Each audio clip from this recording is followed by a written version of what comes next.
श्रीमन महाप्रभु खूब कटवा में नाम संकीर्तन करते रहे और बड़े भाव से श्री वृंदावन का परम विरह उन्हें प्राप्त हुआ। महाप्रभु हा वृंदावन हा वृंदावन हा वृंदावन की भाव को रखकर श्री वृंदावन की तरफ भागने लगे।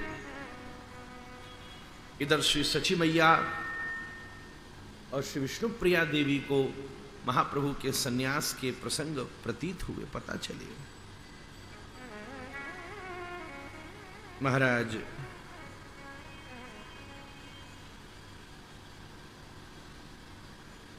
उनके हृदय में अत्यंत महाप्रभु का परम विरह स्थापित हुआ।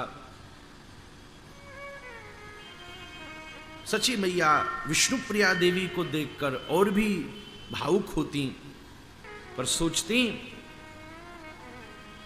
मैं ज्यादा रोई तो इसे कौन संभाले। और श्री विष्णु प्रिया देवी सची मैया को देखकर भावुक होती, फिर भाव संवरित करती, अगर मैं अत्यंत भावुक हो गई, मेरे तो वो स्वामी है, मैं तो कुछ वर्षों से मिली हूं, पर सची मैया के तो पुत्र हैं, उन्होंने तो गोदी में खिलाया है, उन्हें कौन संभालेगा। दोनों एक दूसरे के भाव को साधती हुई श्रीमन महाप्रभु के भाव में विपूर्ण हो गए हैं। महाराज महाप्रभु वृंदावन के अत्यंत भाव में हैं।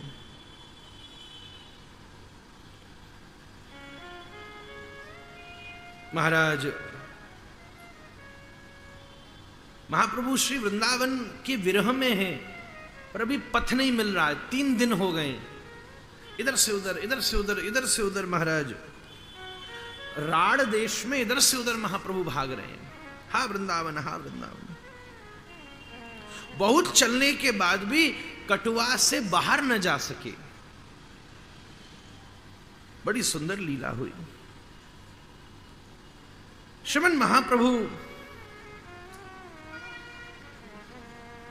के दिव्य स्वरूप में वो आनंद जो महाप्रभु को आप दर्शन भी कर लेता, उसके मुख से स्वतः हरिध्वनि प्रस्फुरित होती। महाराज अनजान भी, जिसने आज से पूर्व कभी हरिध्वनि भी न सुनी हो, अगर वो भी श्री गौर हरि के उस परम भाव का दर्शन करता, तो उसे भी नहीं पता कि उसके मुख से स्वतः कैसे हरिध्वनि स्फुरित होने लगती। क्योंकि जीव का मूल स्वरूप तो हरिदासत्व ही है। जीवेर स्वरूप हुए नित्य कृष्णदास, चाहे वो विस्मृत करे चाहे स्मृति में रखे, वो तो जीव का मूल स्वभाव है। कई चीज स्वभावतः होती हैं जो धीरे धीरे समय के साथ प्रतीत होती हैं हम लोगों को, उसका हमने अभ्यास भी नहीं किया। कुछ देख के हम स्वतः अचंभित हो जाते हैं। जीव का वास्तविक स्वरूप तो हरिदासत्व में ही है। गौर हरि को सामने देखकर स्वतः उनके मुख से, वो भी आश्चर्य करते, उनके मुख से हरिध्वनि निस्पंदित होती। महाराज श्री गौर हरि लीला का परम दर्शन करने लगे।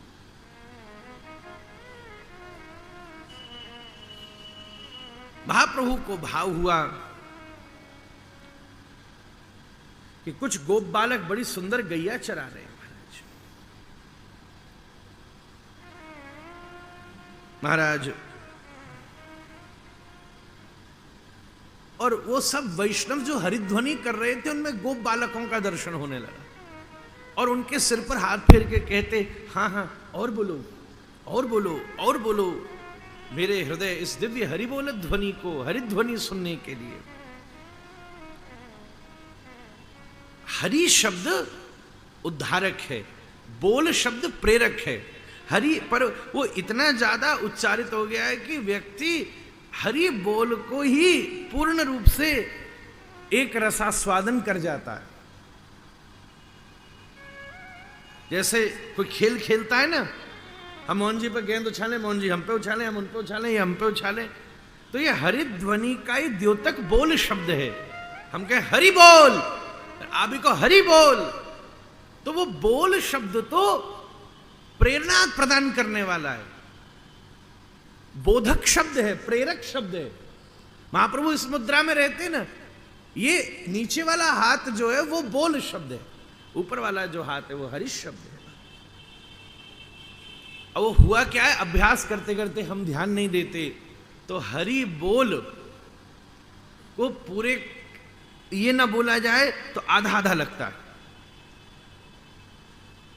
कितने वैष्णव ऐसे कहने का केवल हरि शब्दोच्चारण ही पर्याप्त है।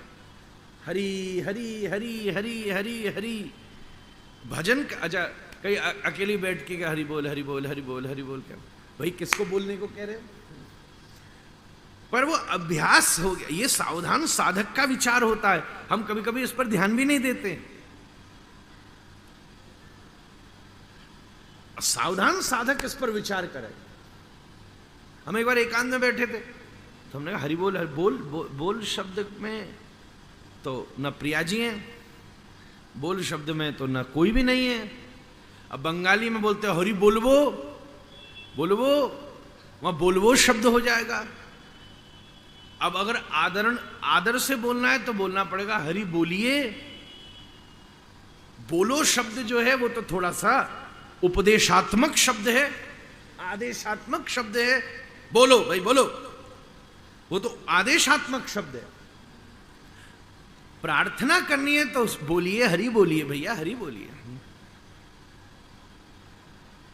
वो कीर्तन करते हैं वैष्णव, भैया तेरे पांव पणु एक बार हरि बोल, भैया तेरे पांव पणु एक बार हरि। तो हरि शब्द जो है वो है उद्धारक, बोल शब्द जो है वो बोधक है, प्रेरक है। अकेले में बैठे बैठे अब सावधान साधक, एक बार हमने किसी हरि बोल हरि बोल हरि बोल हरि बोल करे, अरे हमने किसको बोलने को कह रहा भाई, हरि हरि शब्द का ही उच्चारण करना है। हरि के जो विभिन्न नाम है, राम कृष्ण, हरे कृष्ण, हरि बोल, ये सब जो हरि के बोल हैं। और मेरे मन में एक और अर्थ आ रहा था, हरि बोल मतलब हरि के बोल। बोल महाराज, हरि बोल, बोल का मतलब होता है उनकी बातें, उनकी चर्चाएं। ये तुलसी के बोल हैं, ये कबीर के बोल हैं, ये रैदास के बोल हैं, ऐसा उच्चारण आता है ना। हम कल गए वहां तो ये रसखान के बोल हैं। तो भैया हरि के बोल, हरि के बोल ही तो श्रीमद् भागवत जी हैं, हरि के ही तो बोल श्री भगवत गीता जी हैं महाराज। ये सब हरि बोल हैं महाराज। महाप्रभु इस दिव्य भावावेश में थे। महाराज महाप्रभु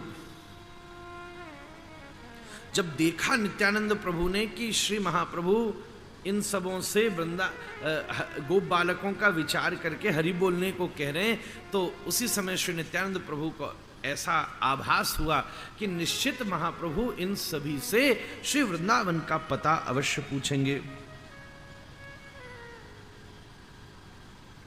उन सभी को श्री नित्यानंद प्रभु ने संकेत किया कि अगर महाप्रभु भाव में तुमसे वृंदावन का पता पूछें तो तुम ये गंगा की तरफ इशारा कर देना, इसके बिना प्रभु को रोकना बहुत कठिन है। श्री नित्यानंद प्रभु की युक्ति सफल रही। वो सब गोप बालक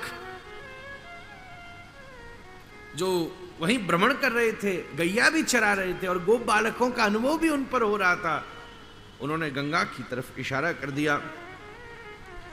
चंद्रशेखर आचार्य को श्री नित्यानंद प्रभु ने दौड़ाया, मैं इन्हें शांतिपुर लेकर आ रहा हूं, श्री अद्वैत प्रभु के यहाँ संकेत किया जाए, सची भैया आदि सबको वहां बुलाया जाए, मैं युक्ति करता हूं महाराज। वो घर ले आए सबको अद्वैताचार्य जी के। महाराज प्रभु श्री पश्चिम तट पर पहुंचे, उस स्थान को गंगा पार करके श्री अद्वैताचार्य जी का निवास था। एकदम श्री नित्यानंद प्रभु श्री महाप्रभु के सामने आ गए तो थोड़ा सा अभी बाह्य ज्ञान हुआ, पर अभी पूर्ण बाह्य ज्ञान नहीं था। नित्यानंद प्रभु को देख के महाप्रभु पहचान नहीं पाए।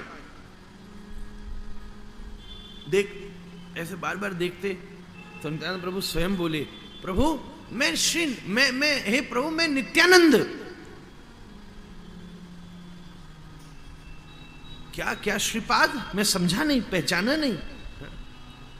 अरे मैं आपका नित्यानंद महाराज। ओ हाँ, श्रीपाद आप यहां कैसे?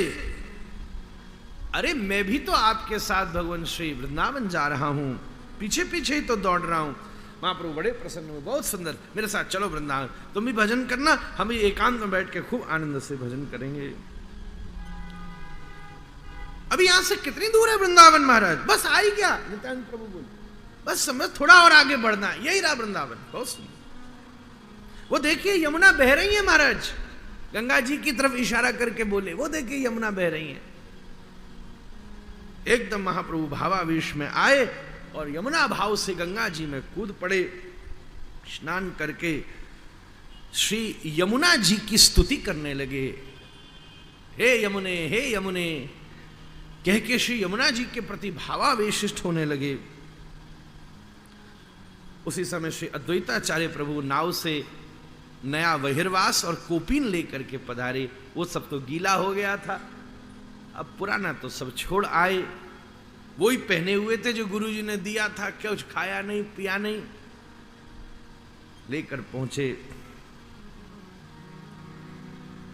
महाराज श्री अद्वैताचार्य जी महाप्रभु के स्वरूप को देखकर एकदम भावावेशित हो गए। अद्वैताचार्य प्रभु ने दंडवत प्रणाम किया। महाप्रभु ने कहा, आप तो अद्वैताचार्य जैसे लग रहे हैं। हाँ, यहां वृंदावन में आप कैसे? अद्वैताचार्य कैसे झूठ बोले? तो अद्वैताचार्य प्रभु ने कहा, हे महाप्रभु, आप जहां हैं वहीं तो वृंदावन है महाराज। आप जहां जाते हैं वहां से वृंदावन प्रकट हो जाता है। पर वैसे आप इस समय गंगा तट पर हैं। एकदम महाप्रभु को आवेश आ गया। क्या गंगा तट पर हूं? श्री नित्यानंद प्रभु के प्रति क्रोध कहते हुए कहा, आपने मेरे साथ छल किया है, वृंदावन जाने से रोका, गंगा को यमुना कहकर मुझे यहां बुला लिया। एकदम श्री नित्यानंद प्रभु लज्जा से सिर झुका के खड़े हो गए। तो अद्वैताचार्य जी ने बात संभाली, कहा, हे महाप्रभु, श्री नित्यानंद प्रभु ने झूठ तो बिल्कुल कहा ही नहीं है। प्रयाग के बाद में यमुना जी के पश्चिम तट पर यमुना ही बहती है महाराज। प्रयाग में गंगा यमुना मिल जाती हैं और पश्चिम तटवर्ती गंगा सब यमुना का ही जल है। आपने गंगा जी में नहीं, यमुना जी में ही स्नान किया महाराज। ऐसा दिव्य भाव। भगवान, आप 3 दिन से अनाहार हैं महाराज। महाप्रभु ने 3 दिन से कणका नहीं लिया है, जल नहीं पिया। ऐसे आप वृंदावन कैसे जाएंगे? आप चलें मेरे यहां, कुछ प्रसाद लें, कुछ मैं आपकी सेवा करूं और फिर हम सभी लोग आनंद से श्री वृंदावन की तरफ चलेंगे। महाप्रभु ये बात सुनते ही परम आश्वस्त हुए। नए कोपीन और बहिर्वास धारण करके जो सन्यासियों के थे, जो द्वैताचार्य जी भिक्षा के लिए लाए थे, श्रीमन महाप्रभु ने धारण करके नौका में विराजमान हो गए। महाराज एक तरफ श्री अद्वैताचार्य, एक तरफ श्री नित्यानंद प्रभु, बीच में श्री महाप्रभु महाराज। नाव डगमगाती जा रही थी महाराज। ऐसी अद्वितीय झांकी का चिंतन करना भी गंगा क्या भवसागर से हम सब साधारण जीवों को तार सकता है। दोनों अपने आनंद परिवेशन में थे। श्रीमन महाप्रभु के मुख से हरि हरि हरि हरि सतत कृष्ण कृष्ण कृष्ण कृष्ण उच्चारण होता जा रहा था। उनके साथ अद्वैताचार्य जी भी हरिध्वनि करते, श्री नित्यानंद प्रभु भी हरिध्वनि करते। केवट भी देखकर आश्चर्य में है, गंगा जी में लहर नहीं है, फिर भी नौका डगमगाती चल रही है। ये श्रीमन महाप्रभु के स्पर्श का प्रसाद है, जहां जड़ नाव भी गौर स्पर्श से कृष्ण प्रेम में उन्मत्त होती नृत्य कर रही है महाराज। ऐसा दिव्य परम भाव महाराज।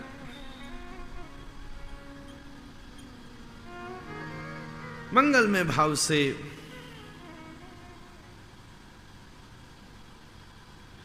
धीरे धीरे श्रीमन महाप्रभु का वाह्य भाव प्रकट हुआ।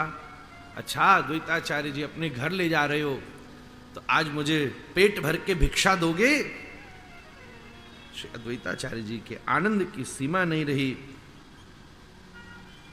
खूब महाराज नित्यानंद प्रभु बोले, सही कहो अद्वैत प्रभु, हम सभी 3 दिन से क्षुधातुर हैं, किसी को कोई लेने की सुध-बुध भी नहीं रही। जिसने प्रेमास्वादन कर लिया वो कहां जल और भोजन का उसको स्मरण रही महाराज। मंगलमय भाव से दिव्य भाव से पहुंचे। जैसे नाव पश्चिम तट पर पहुंची, नित्यानंद प्रभु हाथ पकड़ के श्री गौरहरि को उतारते अद्वैताचार्य जी से कहा, आप जल्दी जल्दी घर जाएं, बड़े बूढ़े हैं। मैं महाप्रभु के पीछे उन्हें संभाल के ये कब भावावेश में आ जाएं और हम बिल्कुल बिना रुके सीधे घर जाएंगे। पता नहीं व्यर्थ में अभी कहीं बहुत ज़्यादा भीड़ न लग जाए। सब तरफ श्री महाप्रभु के सन्यास का उद्घोष हो चुका है। सभी गौर विग्रह के इस दिव्य स्वरूप और उनके आश्रय लेने के लिए तत्पर हो रहे हैं। बड़ी सावधानी से श्री अद्वैताचार्य जी पहले पहुंचे। बड़े बड़े 2 बलवान पहरेदार बुलाए अद्वैताचार्य जी ने, घर पर भीड़ आ जाए। श्री महाप्रभु इतने दिन बाद आए हैं, उन्हें आराम मिले। हम संत को, किसी साधु को, श्री ठाकुर जी को भी अपने घर आराम के लिए होता है, परेशान के लिए नहीं होता। ठाकुर जी आप क्या मस्त पौने महाराज, ऐसा व्यवस्था रखो। दिन भर उन्हें परेशान करना अच्छी बात नहीं। कोई संत महापुरुष भी आए तो दिन भर परेशान नहीं महाराज।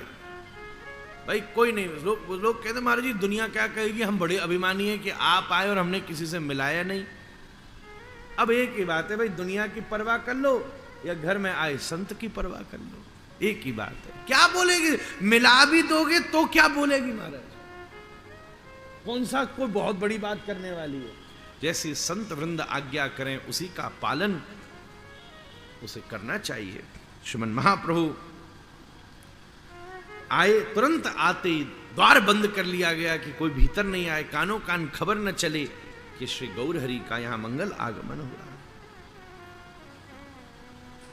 महाराज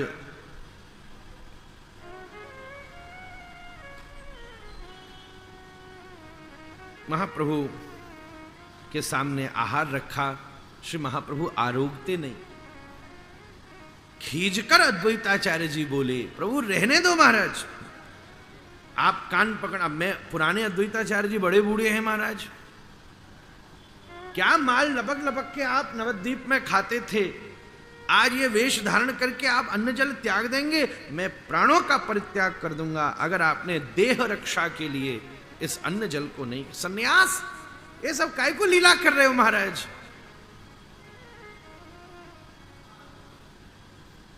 सन्यास धर्म है, अन्न तो शरीर की रक्षा के लिए है, उसका तो आस्वादन करो ना, मैं प्राण त्याग दूंगा। भगवान तो भक्त के स्नेहाधीन है। और महाराज जैसा द्वैताचार्य जी ने कहा, भगवान तो भक्त के अधीन होते हैं। भर भर के मुट्ठी श्री महाप्रभु आज जम के प्रसाद आरोग रहे हैं महाराज। देख के ऐसा लगा कि शायद भूल गए कि सन्यासी हैं महाराज।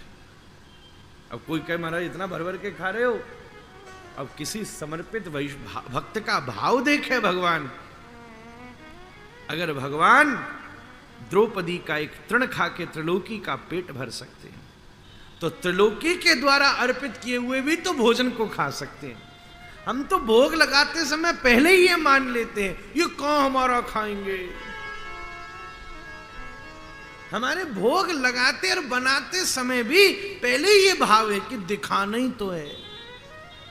अच्छा, किसी दिन आपने गणना की, घर में 5 लोग हैं, भोग बनाओ, और तुमने धर दिया ठाकुर जी के सामने, और अगर ठाकुर जी पा गए तो तुमने बनाई 5 लोगों के हिसाब से था, छठे श्याम सुंदर के हिसाब से बनाया हो, जब तो वो पामे महाराज बनाया ही नहीं, पहले ही अपने घर वालों के हिसाब से बनाया, तो ठाकुर जी देखेंगे भैया ठीक है, इतना ही तुम्हें चाहिए, उतना भी बहुत है।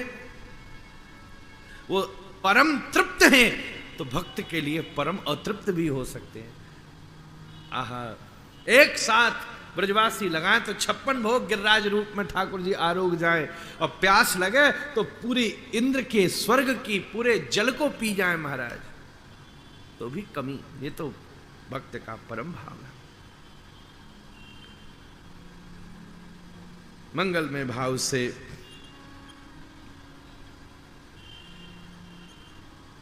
सब पा गए महाराज। अब और ताक दिखा रहे हैं कि अद्वैत आचार्य कुछ दें, पर सबरी भोजन सामग्री समाप्त हो गई महाराज। ठाकुर जी बीच रास्ते में नहीं चलते कभी, इस पार और उस पार वाले ही होते हैं। थोड़ी चीज वाला विषय तो हमने आज तक देखा नहीं महाराज। इस प्रकार खूब आनंद से ये सब लीला चल रही है। मंगल में भाव से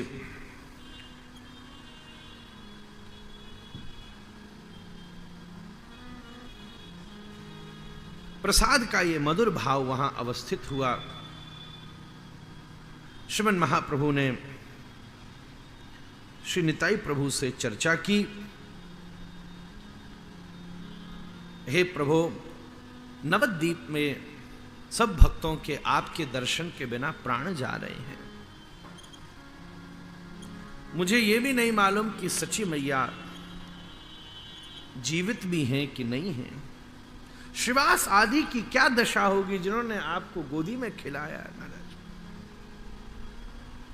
महाराज, कम से कम आज हम लोगों के पेट में तो अन्न जल गया है, पर उन लोगों ने तो अभी तक किसी अन्न जल को आपकी प्रतीक्षा में ग्रहण भी नहीं किया होगा। अगर आपकी आज्ञा हो तो क्या मैं नवद्वीप वासियों को ले आऊं? महाप्रभु ने कहा, जाओ जाओ, ले आओ ले आओ ले आओ। श्री नित्यानंद प्रभु ने दोबारा पूछा, सबको ले आऊं? इशारा था श्री विष्णु प्रिया देवी का। क्या मैं सबको ले आऊं? प्रभु ने मुस्कुराते हुए कहा, सबको ले आओ, एक को छोड़कर। नाम की बात नहीं हुई। इसी इशारे में श्री नित्यानंद प्रभु भी समझ गए, श्रीमन महाप्रभु ने भी कह दिया, सबको ले आओ, एक को छोड़ के। कुछ कह न सके, आगे पूछने का साहस नहीं हुआ। दूसरे दिन चारों तरफ असंख्य लोग श्री अद्वैताचार्य प्रभु के घर पर आ गए। दर्शन दो कहकर हो हल्ले बाहर होने लगे। श्री अद्वैताचार्य जी ने सोचा कैसे मिलना होगा, तो वो श्रीमन महाप्रभु को लेकर क्षितिज पर चढ़ गए, छत पर, और अट्टालिका पर खड़े होकर पीछे से अद्वैत प्रभु ने श्रीमन महाप्रभु को पकड़ रखा है, और श्रीमन महाप्रभु हरिबोल की मुद्रा में अट्टालिका छत के ऊपर खड़े हैं। आज गौर हरि का तेज सूर्य कोटि सूर्यों से भी तेदीप्यमान है। सूर्य भी उनके सामने सूक्ष्म सा दिए जैसा ही। सामान्यतः धरती पर दिया होता है और आसमान में सूर्य होता है, आज उल्टा लग रहा था। आसमान में दिया है और धरती पर सूर्योदय हो चुका है महाराज। ऐसा महाप्रभु का मंगल में दिव्य भाव स्वरूप वहां अवस्थित हुआ। महाप्रभु ने सबके ऊपर अपने भाव और प्रेम का परिवर्षण किया, और ऐसी महाप्रभु ने लीला करी कि प्रत्येक वैष्णव जो वहां खड़ा सोचता था कि हम गौरहरि को प्रणाम करें, कोई वहां सोचता था कि हम उनको आलिंगन कर लें, कोई सोचता था कि हम उनके कान में अपनी प्रार्थना कह दें। दो ही क्षण बाद सबको ऐसा प्रतीत हुआ कि ये सार्थक हो गया। जो प्रणाम करना चाहते थे उन्होंने ऐसे ही भाव में प्रणाम किया, और दो क्षण बाद उनका हाथ माथे के ऊपर गया तो देखा कि ठीक धरती की रज उनके माथे पर लगी हुई थी। जो आलिंगन करना चाहते थे उन्होंने मनी मन इच्छा करी, हम काश महाप्रभु को आलिंगन कर लेते। एकदम दो क्षण बाद जब आंख खोली तो देखा उनके कपड़ों में सिलबटे हैं, हाथों के ऊपर कहीं कहीं चंदन कुमकुम लग गया है, और अंग में से श्री गौर गंध आ रही है महाराज, गौर गंध। ऐसा दिव्य अनुभव वहां खड़े सभी वैष्णव को होने लगा। श्री नित्यानंद प्रभु उस दिन सवेरे सवेरे चले गए थे। लगभग 5 कोस की दूरी है शांतिपुर से नवद्वीप की। थोड़ा पैदल जाने में समय तो लगता ही है, पर आज श्री नित्यानंद प्रभु को ज्यादा समय लग रहा है। बार बार वो रुक जाते, 2-4 बार तो थोड़ा वापस भी लौटे। क्या मैं श्री सची मैया के सामने खड़ा हो पाऊंगा? जब वो मुझसे प्रश्न करेंगी तो मैं क्या कहूंगा कि उनके निमाई ने सन्यास ले लिया? क्या मैं उनकी स्थिति देख पाऊंगा? बार बार इस संदेह से वो रुक जाते। ये भी मुझे नहीं पता है कि वो जीवित भी मुझे मिलेंगी कि नहीं। उनको लाने की जगह क्या मैं गौरहरि के लिए कहीं शोक संदेश लेकर न लौटूं? इस प्रकार अनेक संदेह करके बहुत समय लगा कि वो वहां पहुंचे। महाराज जैसे श्री नित्यानंद प्रभु नवद्वीप में प्रवेश करते हैं, आज श्री नित्यानंद प्रभु नवद्वीप की दशा को देखकर चिंतन करते हैं। आज नदिया की वही दशा है जो दशा ऊधों ने ब्रज की देखी थी महाराज। कोयलों के कुह कुह स्वर में भी करुणा अर्ध है महाराज। एक एक घर के बाह्य चबूतरे गीले हैं, सड़कें गीली हैं। बोले भैया कोई बारिश हुई नहीं है, साफ सफाई का प्रश्न दूर रहा, किसी ने अन्न जल भी न पिया होगा। आंखों से बह रहे पनहारे इतने थे कि उसने सड़कों को और चबूतरों को भी भिगा रखा था। सामान्यतः आसमान गीला होता है, धरती सूखी होती है। आज आसमान सूखा था, धरती गीली हो रही थी। ऐसी विचित्र स्थिति। धीरे धीरे सभी नित्यानंद प्रभु जिसने दर्शन किए वो नित्यानंद प्रभु के पीछे लग गया। आप पहुंचे, मां मां कहकर श्री नित्यानंद प्रभु ने पुकारा। सची मैया आवाज पहचान गई। श्री मालिनी देवी का हाथ पकड़ के जैसे तैसे बाहर आई।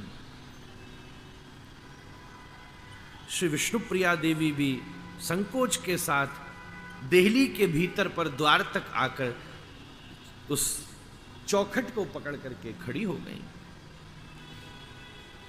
श्रीमन महाप्रभु की चिंतन करके स्तब्ध मुद्रा में श्री सची मैया ने पूछा, हे निताई मेरा निमाई कहां है महाराज? निमाई कहां? बहुत संभल के जवाब दिया, मां उन्होंने सन्यास ले लिया महाराज। पर अभी वो श्री अद्वैताचार्य जी के घर पर हैं और उन्होंने आपको बुलाया है वहां महाराज। पहले तो मैया मूर्छित हो गई।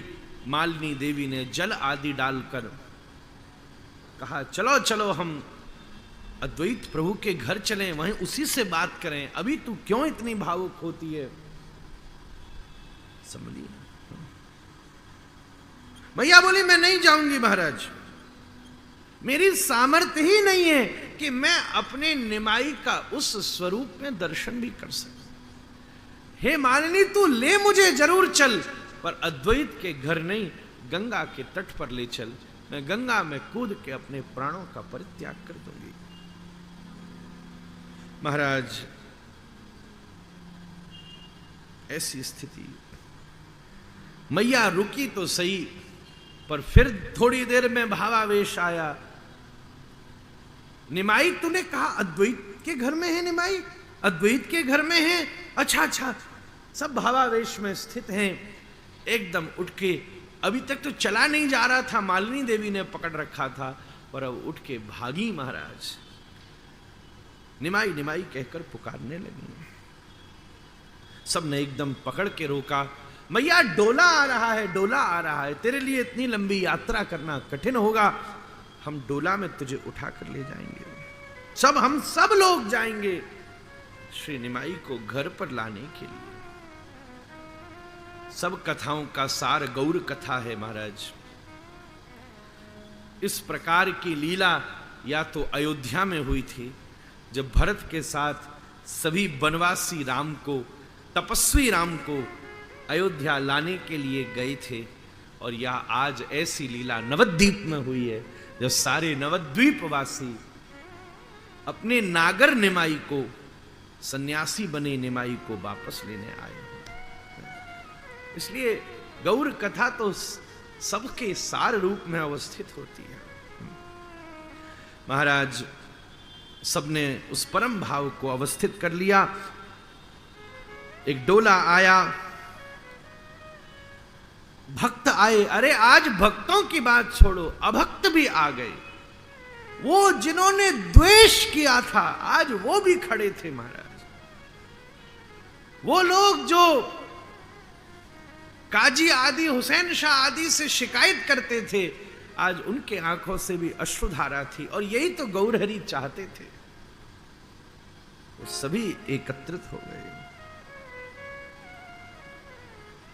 मंगलमय भाव से सब बातचीत करते। भैया, हमसे बड़ी अपराध हो गए। श्री निमाई तो सबके उद्धारक थे। कोई बुलाने जाना चाहता था तो कोई क्षमा मांगने जाना चाहता था।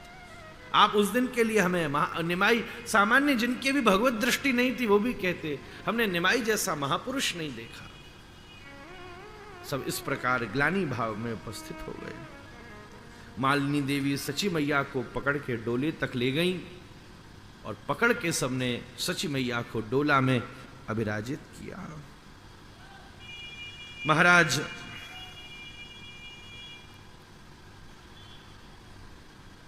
मैया बस डोले में एक पैर चढ़ाया हुआ था और दूसरा उठा के चढ़ा नहीं थे।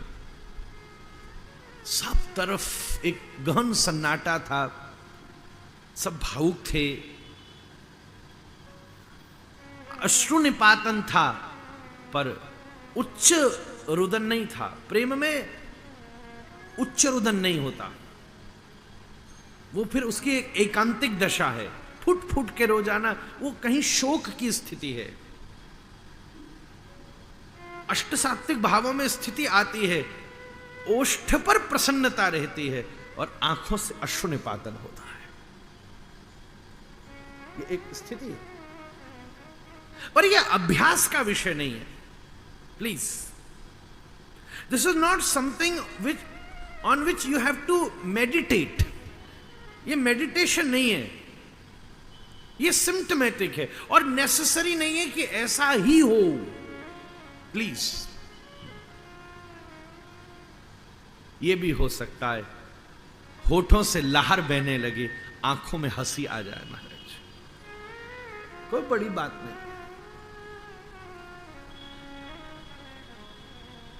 सब तरफ सन्नाटा था। सची ने एक पैर चढ़ा लिया था डोले पर, सची मैया ने।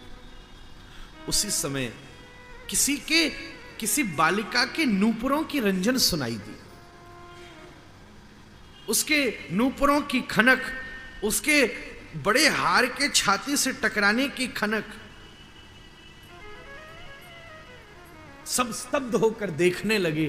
खन खन खन खन किसी नवोड़ा नवयुवती, जैसे कोई नवविवाहिता होती है जिसने 16 श्रृंगार किए हों, नख से शिख पर्यंत जो सुसज्जित हो, कौंधनी हो, नूपुर हो, कड़ूला हो, बाजूबंद हो, हार हो, बड़े बड़े कुंडल हो, सिर पर बैंदा हो, ऐसे दिव्य भावों को, बड़ी बड़ी चूड़ियां हो, उसके खनकों की आवाज ने उस समय के वातावरण को आकर्षित कर लिया। सब देखते थे कि छोटी बालिका विष्णु प्रिया भागकर सची मैया का आंचल पकड़ के खड़ी हो गई। महाराज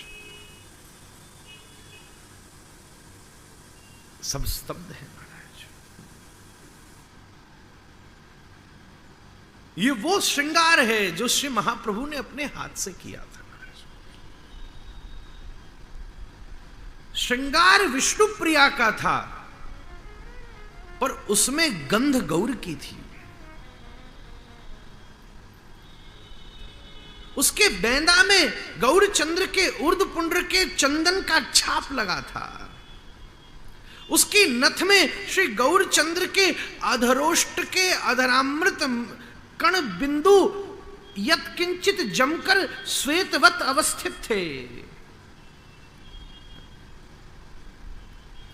उसके दिव्य कुंडलों में कोई न कोई गौर हरि के केश का यत्किंचित अंश लिपटा हुआ था।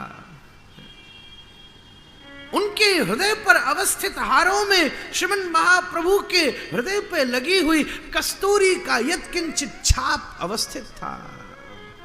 उसके कौंधनी में गौर हरि की पीतांबरी का कोई डोरा उलझा हुआ था। आहा हा, कहां तक कहूं महाराज। सारी सभा स्तब्ध होकर खड़ी हो गई। महाराज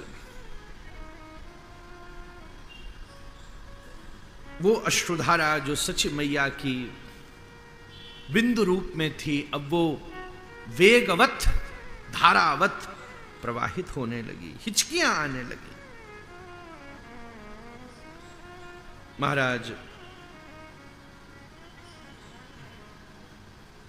क्या कहें, श्री नित्यानंद प्रभु किम कर्तव्य विमूढ़ होकर दूर पर खड़े रहे। सची मैया दोनों पैर रखकर डोला में बैठी और विष्णु प्रिया का हाथ पकड़ा और उसे भी चढ़ाकर गोदी में बिठाने का प्रयास करने लगी। 14 वर्ष की है महाराज।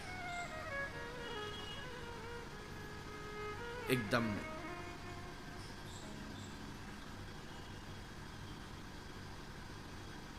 बहुत प्रयास करके मुख से शब्द नहीं निकलता था श्री नित्यानंद प्रभु के, तो हाथ से इशारा करके रोकते। बड़ी दृढ़ता से उन्होंने कहा, मां, श्री चैतन्य महाप्रभु ने अपनी श्री के आगमन की आज्ञा नहीं दी है। महाराज मैं क्या कहूं। सची मैया के प्राण सूख गए। महाराज सब एक तक विष्णु प्रिया देवी को देखने लगे। सोचती विष्णु प्रिया देवी आसपास सभी खड़े लोगों को देखती थी। ये उनके नहीं थे पर आज उनके हैं। मैं उनकी थी फिर भी आज उनके दर्शन का सौभाग्य प्राप्त। ऐसा मैंने कौन सा अपराध किया। मैं उनकी पत्नी हूं, ये मेरा दुर्भाग्य है। महाराज अगर उनकी दासी होती तो आज उनके दर्शन का सौभाग्य प्राप्त करती। महाराज पर महाप्रभु ने वचन दिया था कि हे विष्णु प्रिया, जब भी तू करुणार्ध होकर मुझे पुकारेगी मैं तेरे सामने प्रकट हो जाऊंगा। जगत मेरे अधीन है पर मैं तेरे अधीन हूं। श्री विष्णु प्रिया देवी ने करुणार्ध होकर अपने प्रिय को पुकारा। एक दिव्य सुगंध कांति के समान श्रीमन महाप्रभु उनके सामने प्रकट हो गए।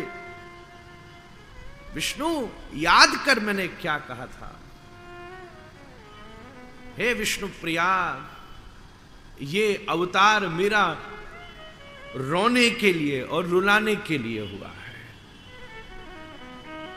अभी तक ये सौभाग्य औरों को नहीं मिलेगा, क्योंकि सब मेरे पास आके अपने रुदन को विसर्जित कर देंगे, पर तेरे ऊपर मैं ये अपनी अंतरंग कृपा का परिवेक्षण कर रहा हूं, जो सौभाग्य कभी ब्रज गोपिकाओं को प्राप्त हुआ था। एकदम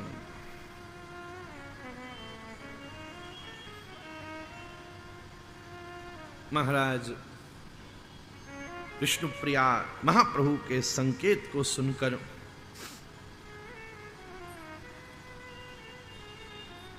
मुस्कुराई, मां के आंचल का परित्याग किया और मुड़ती हुई, दौड़ती हुई मंद्र मंद्र, उस गति में भी एक मंद्रता थी, अपने घर के भीतर प्रवेश कर गई। जाते समय आते समय उन नूपुरों ने नदिया वासियों के हृदय को उल्लसित किया था, पर लौटते हुए वो नूपुर नदिया वासियों के हृदय में वज्र आघात करते थे। महाराज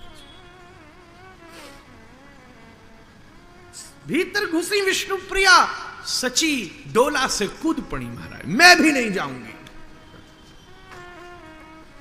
और पीछे पीछे अंदर चली गई। महाराज तब विष्णुप्रिया देवी ने प्रार्थना की, मैया मेरा न जाना उन्हें प्रसन्नता देगा, पर आपका न जाना उन्हें कष्ट देगा। महाराज उन्हें कष्ट होगा, ये मुझे कष्ट होगा, इसलिए मेरी ऐसी प्रार्थना है कि आप अवश्य जाएं। बस एक मेरी प्रार्थना करिएगा मैया, स्वामी के पास जितनी देर बैठे अपनी पलक न झपकना, और लौटते समय मेरे अपने निमाई को और मेरे स्वामी को अपनी आंखों में बंद करके ले आना। मैं नित्य आपके नयनों का दर्शन करके उसी में अपने प्रिय का समदर्शन सौभाग्य प्राप्त कर लूंगी। हालांकि बहुत लीला के उत्तर स्वरूप में श्रीमन महाप्रभु ने अपनी उस अनुपम पादुकाओं को श्री विष्णुप्रिया देवी को, जो सारी लीला का सार है महाराज, उसे प्रदान किया, जो इस समय भी नवद्वीप में धामेश्वर महाप्रभु के दिव्य प्रांगण में श्री विष्णुप्रिया सेवित दिव्य स्थान पर अवस्थित है। असंख्य नदी आवासियों के साथ चल पड़ा। इसलिए रामकृष्ण लीला में भी कुछ चीजें वो न हो सकी जो गौर लीला में हो गई। जब भरत गई तो सब गई, सब राम को लेने गई, पर आज करुणा पराकाष्ठा को प्राप्त हो गई। महाराज सारा नदिया गया, पूरी नदिया में अकेली विष्णुप्रिया